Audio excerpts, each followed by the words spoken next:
They thought their fake badges made them untouchable. But when a shadowy HOA declared war on my ranch, they didn't realize one thing. I hunt predators for a living. These weren't just Karens with clipboards. They had patrol maps, surveillance teams, and a re-education plan for every defiant homeowner. By the time they marched onto my land at dawn, rifles in hand, they've forgotten the first rule of warfare. Never trap a Navy SEAL on his own battlefield. So I recently dealt with something I never thought I'd say out loud. My property got raided by cops. And the reason? An HOA dispute. They showed up in vests with guns and a clipboard that looked official, except every part of it was fake. Funny thing is, they thought they were setting the trap. Turns out they walked straight into mine. Let me start from the beginning. You ever chase a dream so long that by the time you finally get it, you don't even trust it? That was me, sitting on a porch I built, sipping coffee grown on someone else's land, looking out at 120 acres of freedom I paid for in sweat and scars. No buses, no 4 a.m. calls, no strangers yelling in my face. Just me, my dogs, my goats, a tractor older than some of my bones, and silence. Not the kind of silence that makes you uneasy, the kind that makes your nervous system uncoil, the kind that whispers you're home. So yeah, when I bought this ranch, I thought I was done with conflict. I thought wrong. It started with a sign. White plastic. Zip-tied to my fence like it belonged there. Notice. Property under review. Simmons Valley HOA compliance required. I stared at that sign. White plastic. Zip-tied. Like a tumor on my fence. 1 minute. 2. Then I ripped it off and tossed it into the fire. Mistake. That was mistake number 1, underestimating how far someone will go when they think a clipboard gives them power. Mistake number 2, assuming Karen would stop. Because the next day, she showed up. SUV the color of hospital walls, parked halfway across my gravel like it was part of a tactical formation. Out stepped a woman in pastel pink, pressed khakis, and mirrored sunglasses, clipboard tucked like a sidearm under one arm. She didn't look at my land. She looked at me like I was a problem to be solved. "Hi there," she chirped, adjusting her sunglasses. I caught the logo on the frame, Compliance Officer of the Year. She'd awarded it to herself. I wiped my hands on a rag and leaned against the fence post. "Help you. I'm Karen Simmons, HOA President. Just doing my rounds, thought I'd personally welcome you to the neighborhood." I blinked. "HOA." She smiled wider. "Simmons Valley Homeowners Association. We're a chartered community coalition focused on maintaining visual and environmental standards across properties." I actually laughed. This is farmland. The only visual standard out here is not crashing into cows. She didn't flinch. Our bylaws cover fencing height, structure types, livestock ratios, and noise thresholds. We're currently in an awareness phase, but citations will begin at the end of month. "Lady," I said, "you can't cite a goat." "Oh, we don't cite the goats," she said sweetly. "Just their owners." She handed me a manila envelope labeled "Welcome Packet, Action Required." Before I could reply, she spun on her orthopedic heel and walked off like she'd just dropped off a jury summons. I opened it right there. Page after page of fake regulations. Diagrams of my barn red-circled. Photos of fencing from angles I didn't even know existed. Apparently, my satellite dish was visible from the southern view corridor, and that constituted a visual obstruction. I didn't throw it out. I burned it. 2 days later, new signs appeared. Bigger, laminated, zip-tied higher. One stapled to my barn door, under enforcement review. Violations pending. I tore them down again. This time, they came back with nails. And not just signs, men. 2 of them, late 30s, matching khakis, vests with iron-on patches that read, HOA Patrol. I watched from the porch as they walked my fence line with walkie-talkies and clipboards like they were on some kind of mission. One even pointed at my tractor and muttered into his mic. I stepped off the porch. They froze like deer at the sound of a shotgun. "Something I can help you with, boys?" One spoke. Nervous. Rehearsed. "We're conducting a compliance sweep under HOA protocol." I walked closer. Got a badge. We operate under the Simmons-Bally Charter. Great. Then you're trespassing under the Callahan Property Charter. Leave. They did, but not before one of them dropped his clipboard. Inside, patrol maps, routes, properties marked with red X's. Mine was labeled Alpha, high resistance. I took a photo, then I called a buddy in town, sheriff's deputy. He hadn't heard of any HOA, but he had heard of Karen. Oh yeah, he said. She tried to find the feed store last year. Called it a rural noise disturbance. That's when I realized this wasn't a one-time thing. Karen had plans. Plans that didn't stop at laminated signs. Plans that included men with walkie-talkies, fake websites, patrols, and maybe worse. I started prepping, not for war, for nonsense. Motion sensors, trail cams, remote lights. Nothing lethal, just enough to remind them this land, it bites back. Because the next time they crossed my line, they weren't going to walk away with a warning. And the next time they came, they didn't knock. Came before dawn, in silence. And they brought back up. But they didn't know they'd just walked into a place where I write the rules. You don't forget what it sounds like when trouble's trying to be quiet. There's a specific rhythm to it. Measured, almost careful, like a heartbeat just a tick too fast. I heard it before I saw anything.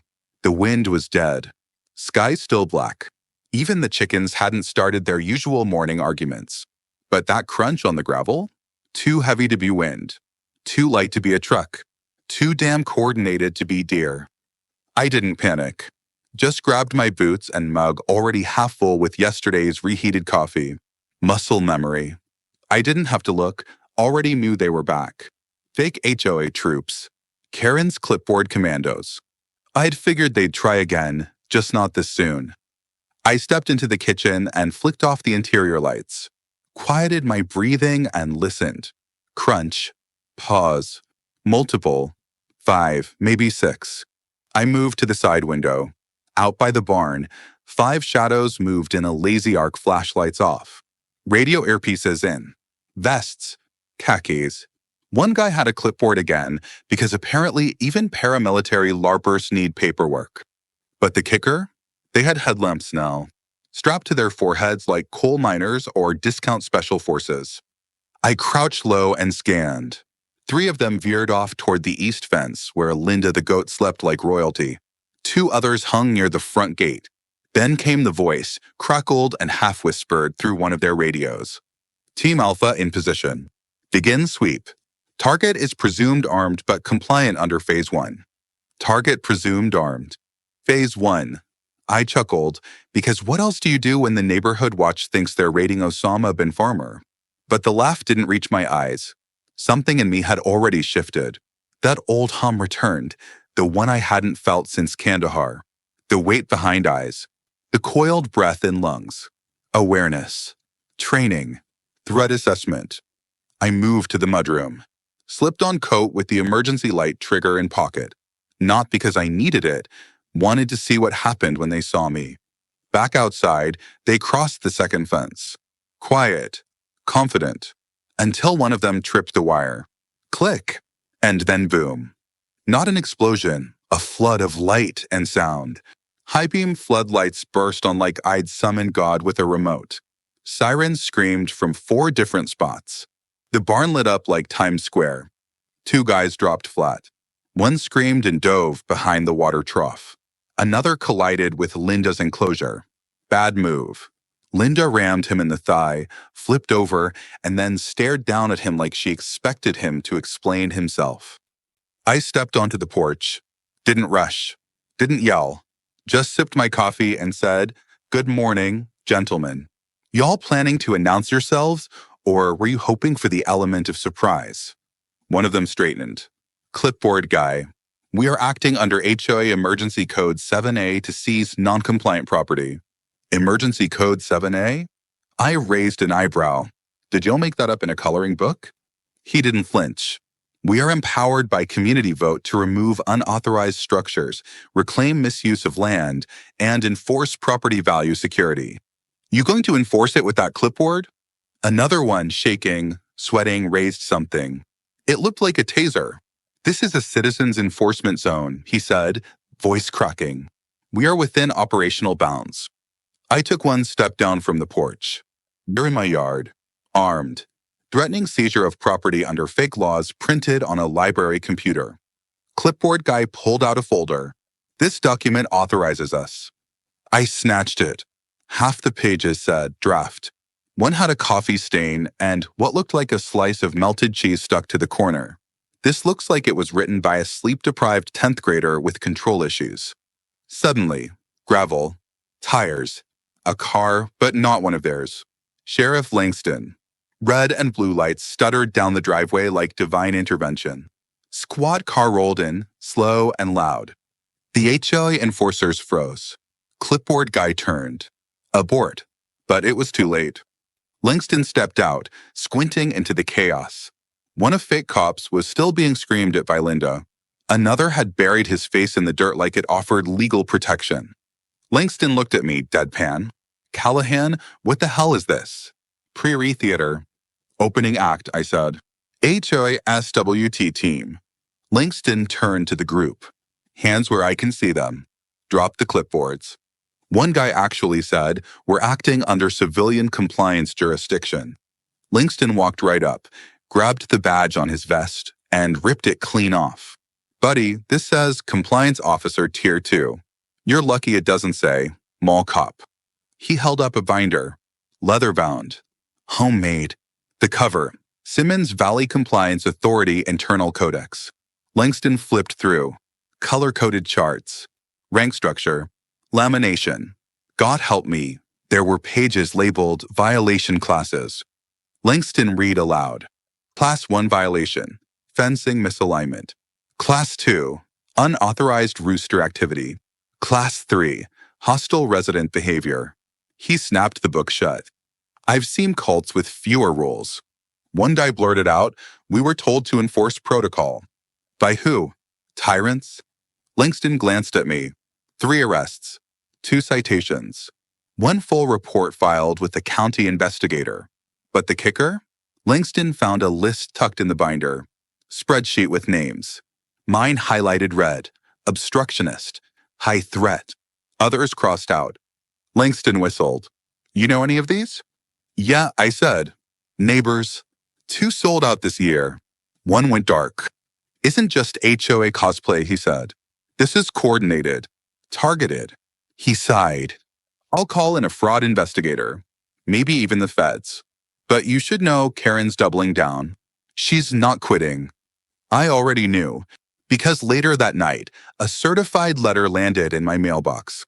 Karen, she was suing me for hostile disruption of a sanctioned community action, for undermining volunteer enforcement personnel, for intentional obstruction of cooperative land reclamation.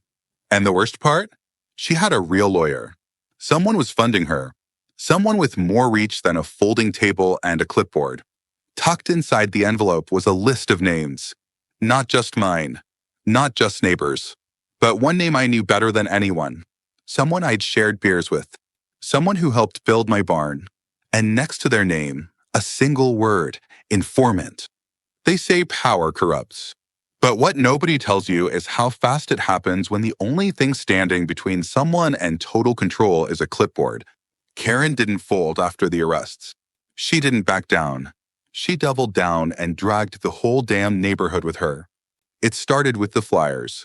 She didn't just post them in mailboxes, she launched them. Printed in grayscale.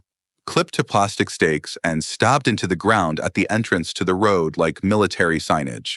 Each one had a photo of my property, aerial shot, probably from a drone labeled Zone B, NON compliant, high risk. Below that, bullet points, unauthorized livestock, illegal fencing configuration, documented verbal hostility to enforcement officers. Then the best part, subject has refused all attempts at reintegration.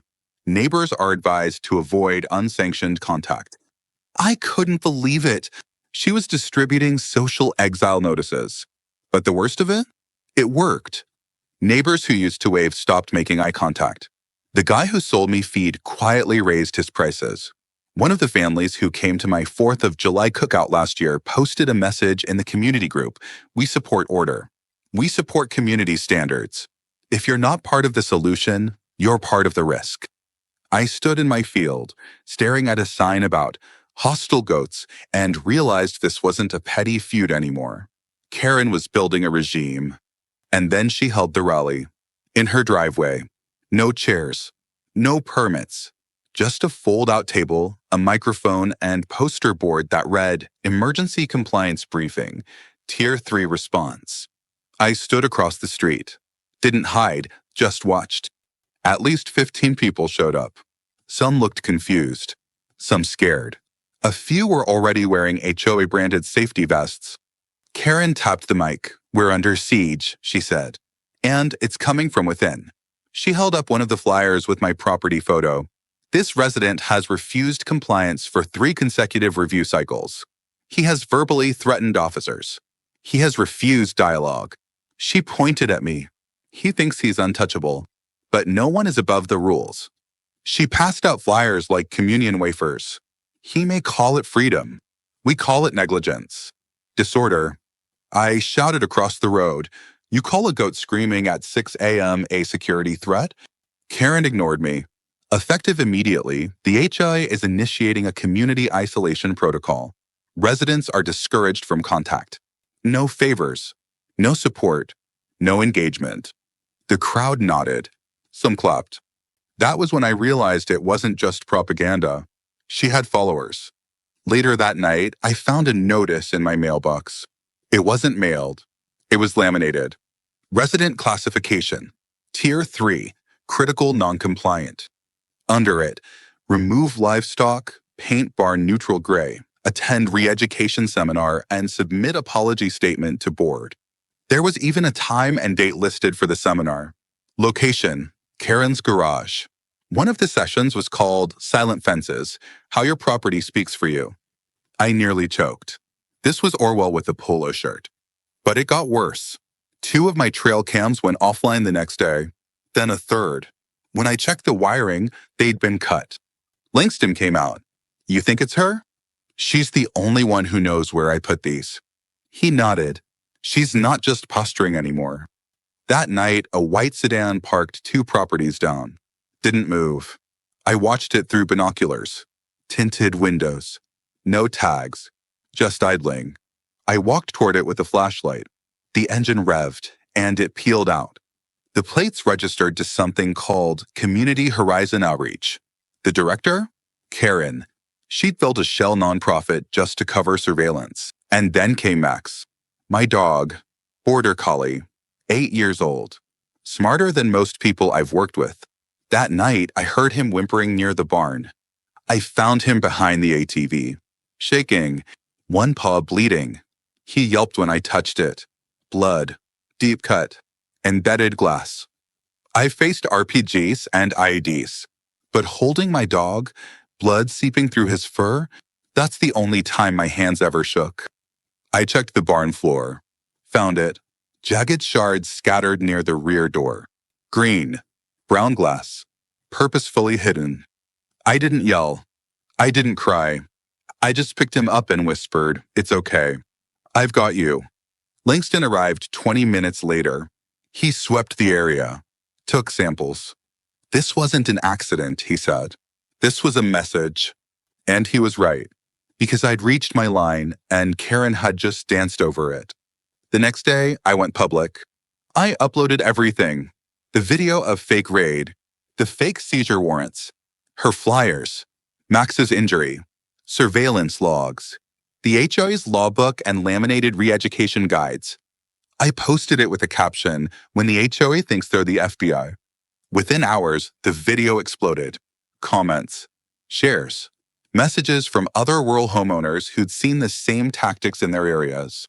Within 24 hours, it had over 300,000 views. People started turning. Karen's online defenders vanished. Her compliance team? Half of them resigned. But she wasn't done, because 2 days later, she showed up at my door.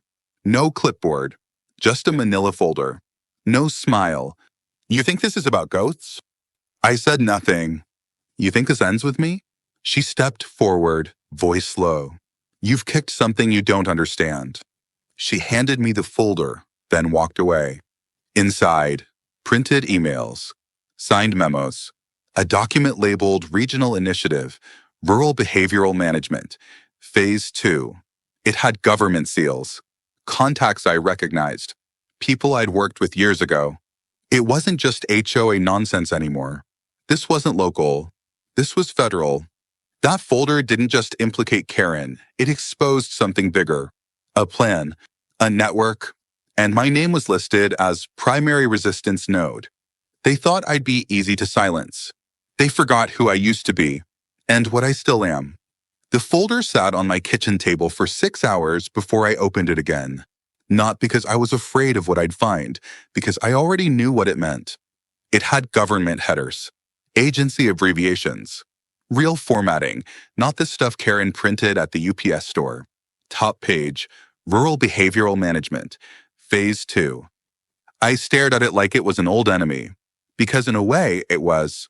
This wasn't just paperwork. This was doctrine. I'd seen it before, overseas.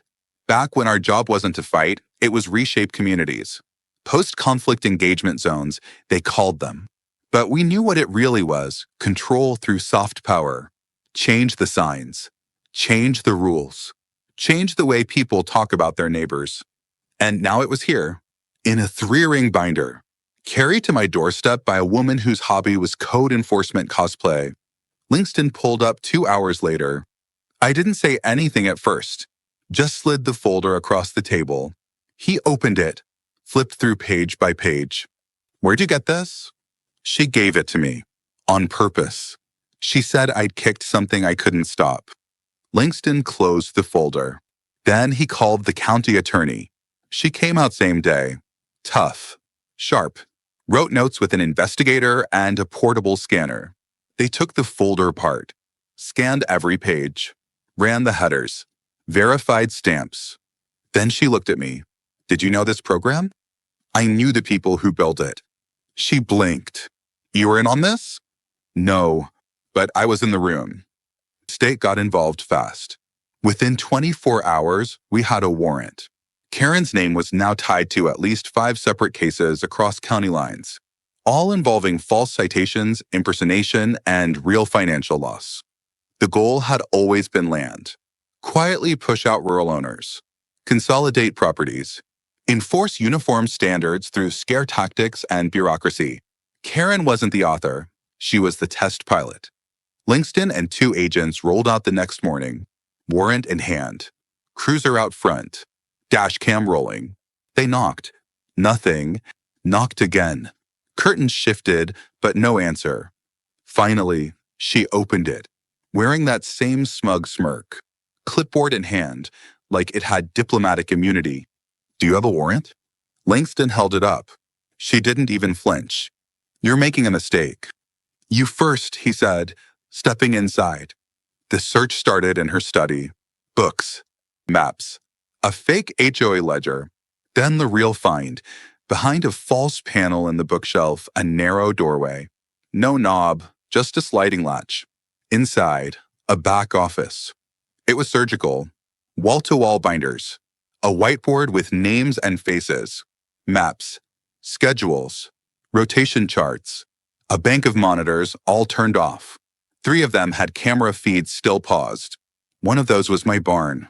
There were 6 labeled binders: resident tier guide, compliance scripts, corrective language index, psychological reinforcement tactics, asset conversion model, phase 3 strategy outline. Langston flipped through the first. Inside, files. On me. My name. My property layout. Habits. You wake up around 4:50 most mornings. Feed animals by 6. Occasionally leave lights on in the front room past midnight. Rarely seen with visitors. Pattern rating. Defiant autonomous vigilance. Langston looked at me. They were profiling you. Not just me. He flipped again. 6 other names. Residents. All categorized. One labeled compliant. Exit achieved. One labeled pending disruption. That last one? She'd moved out last month. They found a wall map in the back. 3 counties, red pins, blue pins, black, each labeled with a code. P1, probationary. P2, persuasion. P3, physical relocation encouraged. Langston stepped back. This is an HOA. It's psychological warfare. We bagged everything. The attorney filed charges that afternoon. Criminal harassment, wire fraud, identity manipulation, illegal surveillance, impersonating a public official, conspiracy to defraud. Karen's lawyer tried to spin it, said it was a community experiment in grassroots cohesion. Langston called it what it was, a cult with a mailing list. That night, someone knocked at my gate. Jerry, the neighbor who'd stopped waving. He looked broken. I didn't know it would go this far, he said. I didn't answer, just looked at the dirt. She told us if we didn't help enforce it, we'd be next. I nodded once, closed the gate behind him. 2 days later, the county cracked the last hard drive, and what we saw blew the case wide open. Because it wasn't just me. There were files on 6 other properties, video reports, drone footage, fencing audits, even voice recordings from porch conversations. These people didn't just want your land. They wanted to watch you first, predict you, control you, then erase you. And Karen? She wasn't the only node in the system. One of the signatures on the Phase 2 proposal was someone I knew, an old intel officer, retired, last seen consulting in DC. I stared at it for a long time, not because I was shocked, because I knew exactly what kind of people they were and what they do to keep their blueprint from unraveling. One last drive was labeled Phase 4 Contingency. It was locked, encrypted, but the title said enough, because Phase 3 was about control. And Phase 4? That meant someone was planning for failure or resistance, and they were ready to act, which meant I had one shot left before this thing went national, and I was taking it head-on. The drone came back at 4:12 a.m. saying low hum. Different model, faster, smaller, smarter. It didn't hover this time. It swept low across the barn roof, then buzzed the tree line and disappeared. 15 minutes later, I found a circle burned into the ground near the north fence. Perfectly symmetrical. Black paint. 2 slash lines cutting through the middle like an X. Same symbol Langston found on the Clearwater property. Same one used on their non-compliant targets. It wasn't just a warning.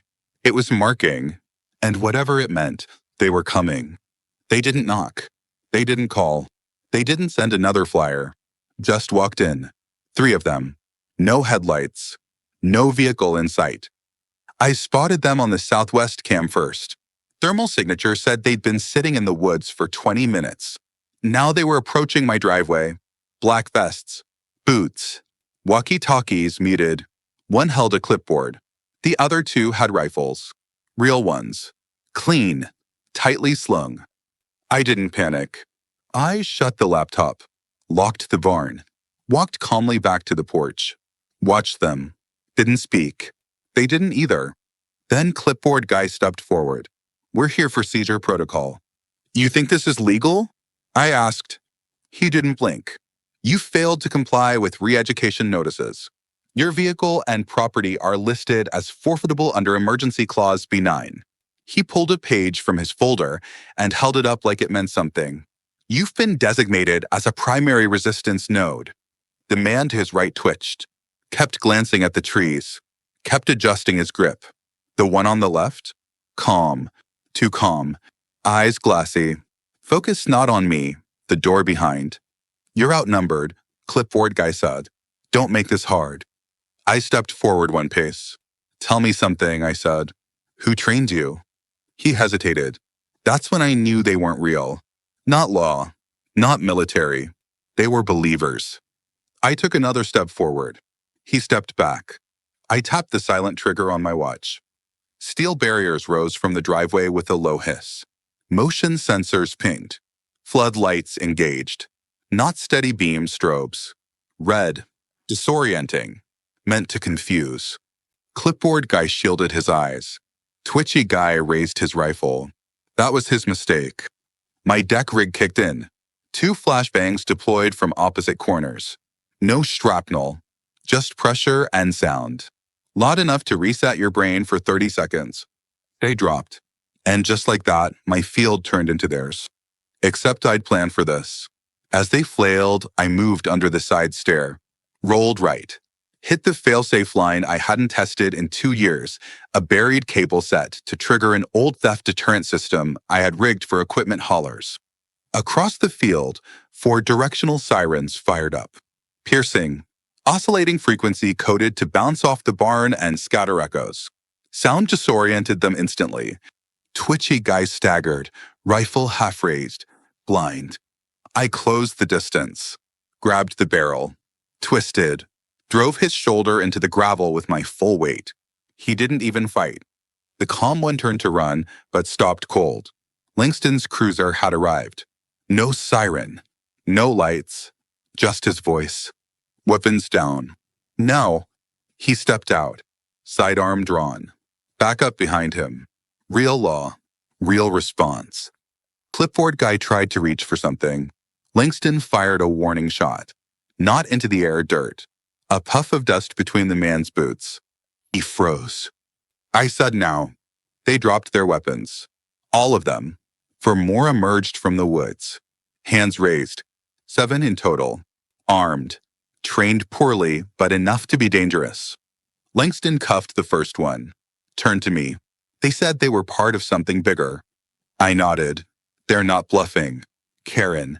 Her playbook. Her language. Her followers. Langston held up a badge he had pulled off one of their vests. Enforcement Tier 1. Phase 4 certified. You know what that means. I do now. At the station, they processed all 7. Most of them wouldn't talk, but the quiet one did. Right before they loaded him into the cruiser, he looked at me through the bars. Smiled. Phase 4 isn't about you. I didn't speak. Think it ends here? You think this was about land? He leaned closer to the bars. It's about pattern disruption. You're not the enemy. You're the prototype.